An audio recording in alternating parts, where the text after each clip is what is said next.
열왕기상 17장 1절로 7절 말씀입니다. 우리 한 목소리로 봉독하겠습니다. 시작. 길르앗에 우거하는 자 중에 디셉 사람 엘리야가 아합에게 말하되 내가 섬기는 이스라엘의 하나님 여호와께서 살아계심을 두고 맹세하노니 내 말이 없으면 수년 동안 비도 이슬도 있지 아니하리라 하니라. 여호와의 말씀이 엘리야에게 임하여 이르시되 너는 여기서 떠나 동쪽으로 가서 요단 앞 그릿 시냇가에 숨고 그 시냇물을 마시라. 내가 까마귀들에게 명령하여 거기서 너를 먹이게 하리라. 그가 여호와의 말씀과 같이 하여 곧 가서 요단 앞 그릿 시냇가에 머물매 까마귀들이 아침에도 떡과 고기를 저녁에도 떡과 고기를 가져왔고 그가 시냇물을 마셨으나 땅에 비가 내리지 아니하므로 얼마 후에 그 시내가 마르니라. 아멘. 오늘은 열왕기상 17장 말씀을 가지고 엘리야의 선전포고라고 하는 말씀으로 묵상 나눔하도록 하겠습니다. 먼저 1절 봅니다. 한번 따라해 봅시다. 내 말이 없으면 수년 동안 비도 이슬도 있지 아니하리라.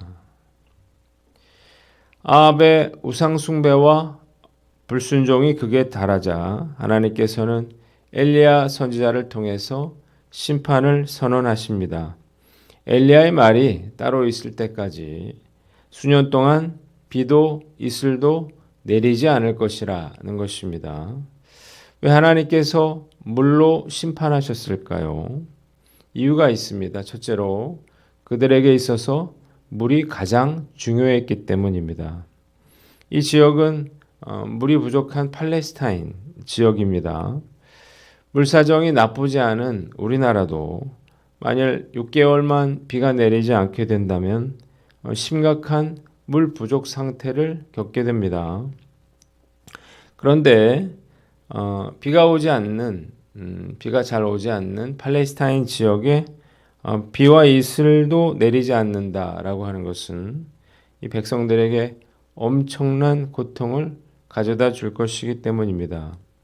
특히 이슬도 내리지 않는다 그랬는데 이것이야말로 정말 엄청난 심판이죠. 비가 오지 않더라도 아침에 대기 온도차로 인해서 온 대지가 이슬로 촉촉히 젖게 되는데 이슬마저 내리지 않는다면 모든 식물이 급속도로 말라 죽게 되기 때문이에요. 두 번째, 바알 신에 대한 심판입니다. 여호와의 말씀이 없는 한 가뭄이 가시지 않으리라고 한 엘리야의 선언은 이스라엘의 바알 숭배에 대한 하나님의 심판을 의미했습니다. 왜냐하면 이스라엘 백성들이 이 바알 신을 땅에 비를 내리는 생산력을 주관하는 신으로 여겼기 때문이에요. 하나님이 허락하시지 않으면 비와 이슬도 내리지 않는다고 하는 사실은 하나님이 천지 만물을 다스리신다라고 하는 것과 이런 재앙에서 아무것도 할 수 없는 바알은 무익하고 헛된 존재라는 사실을 드러내기 위함이었습니다. 한번 따라해 봅시다. 불순종한 자에게 심판이 임한다는 사실을 알라. 엘리야는 오로가 없을 기간을 수년이라고 말을 했는데 열왕기상 18장 1절을 보면 그 기간이 3년임을 알 수 있습니다. 그런데 야고보서 5장 17절에 엘리야가 비 오지 않기를 기도한즉 3년 6개월 동안 땅에 비가 오지 않았다 이렇게 기록하고 있으니까요. 엘리야가 아합에게 심판을 선언할 당시에 이미 이스라엘에는 가뭄이 시작되어 6개월 동안 비가 내리지 않고 있었다는 사실을 우리가 알 수 있습니다. 6개월 동안 이미 가뭄으로 고통을 받고 있는 상황에서 앞으로도 수년 동안 비가 내리지 않을 것이라고 하는 이 예언은 아합에게 큰 충격을 가져다 주었을 것입니다. 이 아합은 지난 6개월의 이 가뭄이 하나님께서 그에게 내리신 심판이라는 사실을 전혀 깨닫지 못했습니다.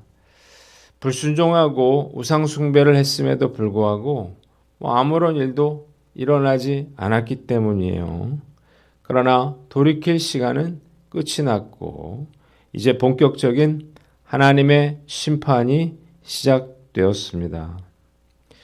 불순종한 자에게 언젠가 반드시 하나님의 심판이 만다라고 하는 사실을 반드시 알아야 합니다. 하나님께서는 누구에게나 회개하고 돌이킬 수 있는 그런 시간을 주시는데 이 시간이 지나면 이런 환난과 심판을 당하게 되는 것입니다. 많은 사람들이 불순종하면서 제멋대로 삽니다. 그러다 심판의 때가 이르면 경제적인 어려움이라든지 질병에 걸린다든지 사고와 같은 그러한 고통에 직면하게 되는 거예요. 이유가 무엇인가요? 이런 상실과 결핍과 고통을 통해서 자신의 잘못을 깨닫고 돌이키라는 것입니다. 불순종은 결국 심판을 초래하게 됩니다. 때문에 심판의 때가 이르기 전에 반드시 회개하고 돌이켜야 하는 거죠. 오늘 말씀 앞에서 우리의 모습을 돌아보고 나에게 닥친 고난과 시련이 불순종한 함으로 인한 하나님의 징계일 수 있다라고 한 사실을 깨닫고 우리가 늘 자신을 돌아보시는 저와 여러분들 되시기를 주님의 이름으로 축원합니다. 두 번째는 가장 사랑하는 것을 통해 징계하신다는 것입니다. 한번 따라해 봅시다. 가장 사랑하는 것을 통해 징계하신다. 자, 하나님이 이스라엘 백성들을 가뭄으로 징계하셨는데 그 이유가 무엇인가요? 풍요함이야말로 그들이 가장 사랑하는 것이었기 때문입니다. 그래서 그들이 풍요의 신인 바알을 섬겼던 거죠. 계속된 가뭄으로 인해서 이제 그들은 굶주림의 고통을 당해야만 했습니다. 하나님은 하나님보다 더 사랑하는 것들을 통해서 징계하시는 것 같습니다.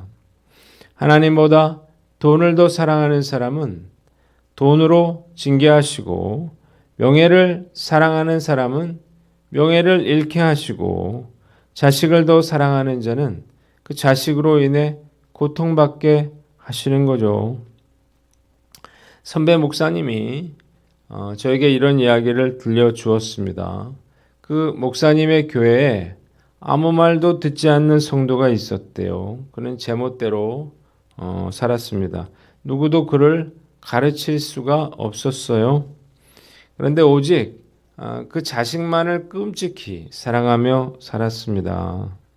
그런데 이 자식이 말을 듣지 않고 문제를 일으키면서 그 부모를 가르치더라는 것입니다. 말씀을 묵상하면서 내가 하나님보다 더 사랑하고 있는 것이 무엇인가 우리가 생각해 봐야 합니다. 만일 내가 그것을 우상처럼 사랑하고 섬긴다면 극히 조심해야 되겠죠. 그것이 화의 근원이 되어서 우리를 괴롭힐 수 있기 때문입니다. 하나님보다 더 사랑하는 것이 우상숭배라고 하는 사실을 깨닫고 우리가 우상숭배의 죄를 짓지 않도록 늘 깨어있는 저와 여러분들 되시기를 주님의 이름으로 축원합니다. 두 번째는 2절로 7절인데요. 3절 말씀을 봅니다. 한번 따라 봅시다. 너는 그리 시냇가에 숨고 시냇물을 마시라. 내가 까마귀들에게 명령하여 먹이게 하리라. 엘리야의 선언대로 그날 이후부터 이스라엘 전 지역에 비가 그치고 이슬도 내리지 않았습니다. 아합 왕이 분노했겠죠. 그리고 이 엘리야를 잡으려고 혈안이 되었습니다. 엘리야는 잡히면 죽임을 당할 것이었는데 그래서 하나님이 어떻게 하시나요? 엘리야에게 피신하라고 합니다. 요단 앞 그리 시냇가에 숨어 지내면서 시냇물을 마셔라는 거예요. 그러면 하나님께서 까마귀를 보내주셔서 먹을 것을 날라다 주시겠다는 것입니다. 엘리야는 순종하여 시냇가로 갑니다. 그러자 까마귀들이 아침이 되자 떡과 고기를 가져왔어요. 또 저녁에도 떡과 고기를 가져다 주었습니다. 한번 따라해 봅시다. 이해되지 않더라도 순종하라. 자, 까마귀를 통해서 이 엘리야에게 먹을 것을 날라 주시겠다고 하는 하나님의 말씀은 엘리야로서는 선뜻 이해하기 어려운 것이었습니다. 까마귀가 이스라엘 백성들이 부정하다고 여기는 그러한 짐승이었고 또 당시는 가뭄으로 인해서 어디나 먹을 것을 찾기 어려운 그런 상황이었기 때문입니다.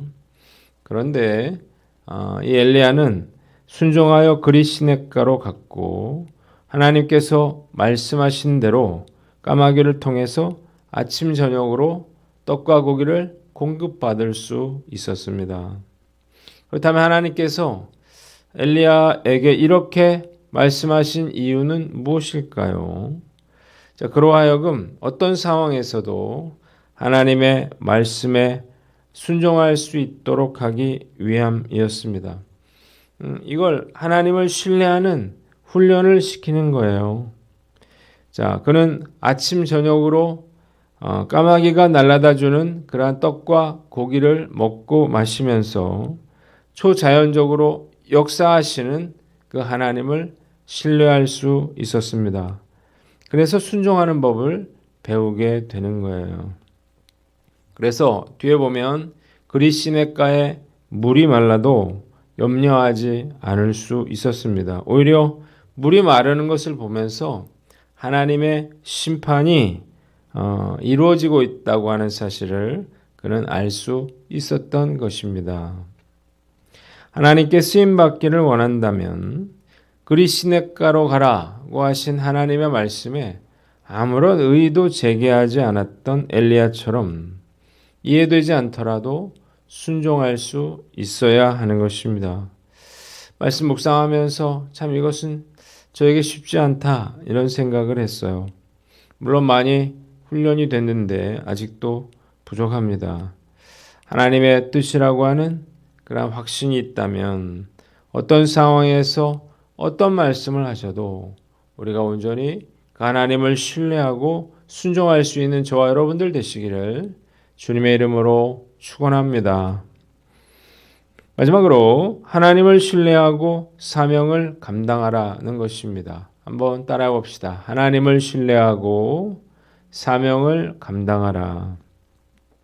왜 하나님께서 엘리야를 공개할 사람에게 보내지 않으시고 그리 시냇가로 피하라 그렇게 말씀하셨을까요?